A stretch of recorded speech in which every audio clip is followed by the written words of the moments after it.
Sebelum mulai, penting saya tegaskan, video ini bukan ajakan pemisahan wilayah, bukan propaganda separatis, dan bukan untuk mengadu Aceh dengan daerah lain.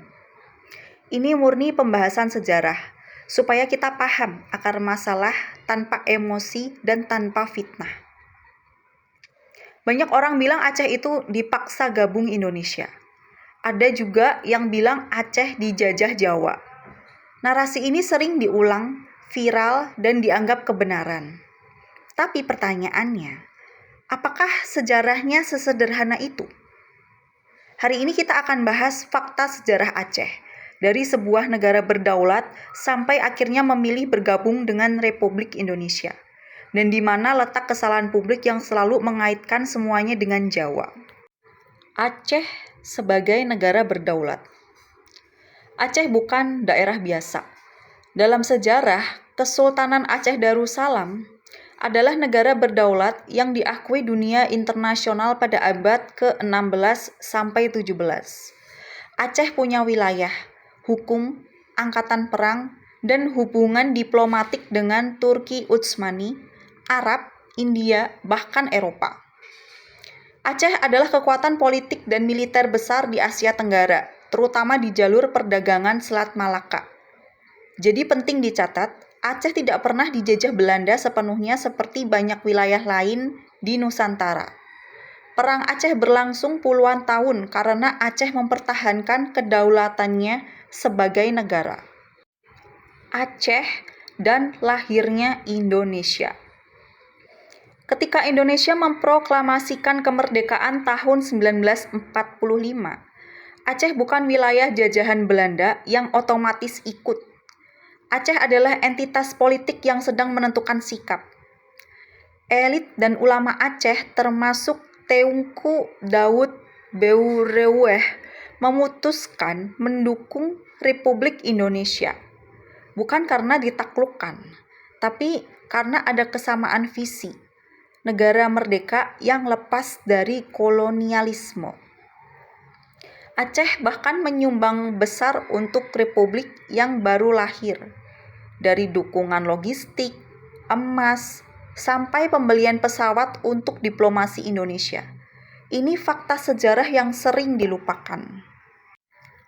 Kenapa Aceh merasa dikhianati? Masalah muncul setelah Indonesia berdiri. Janji-janji tentang otonomi, syariat, dan peran Aceh tidak sepenuhnya ditepati. Aceh yang awalnya dijanjikan status khusus justru dilebur ke Sumatera Utara.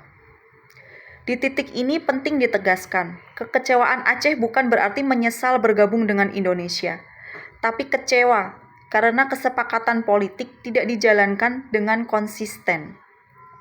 Dari sini muncul konflik DITII Aceh tahun 1950-an. Ini menunjukkan bahwa persoalannya adalah pengelolaan negara dan keadilan, bukan persoalan etnis atau kebencian terhadap Indonesia sebagai bangsa. Kesalahan publik menyalahkan Jawa.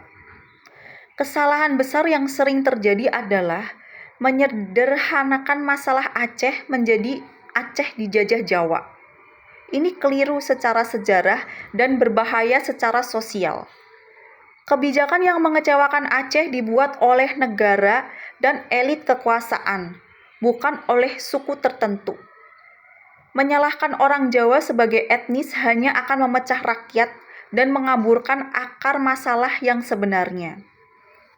Kalau isu ini terus digeser jadi konflik Aceh versus Jawa, yang diuntungkan bukan rakyat Aceh, tapi mereka yang ingin masalah keadilan ini tidak pernah selesai.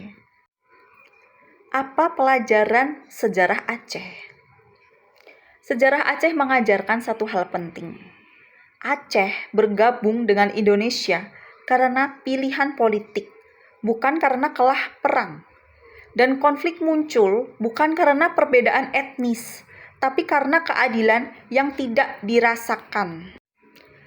Sejarah Aceh ini bukan alasan untuk memisahkan diri, tapi pengingat bahwa republik ini berdiri di atas kesepakatan politik yang harus dihormati. Tantangan kita hari ini bukan soal pisah atau tidak pisah, tapi apakah negara mampu memperbaiki keadilan yang dulu dijanjikan kepada Aceh dan daerah-daerah lain.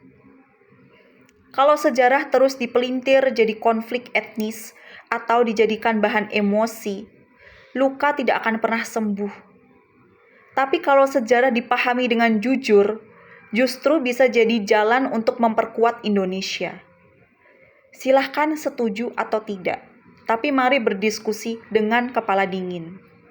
Bagaimana pendapat kamu? Tulis di kolom komentar. Terima kasih sudah menonton video ini.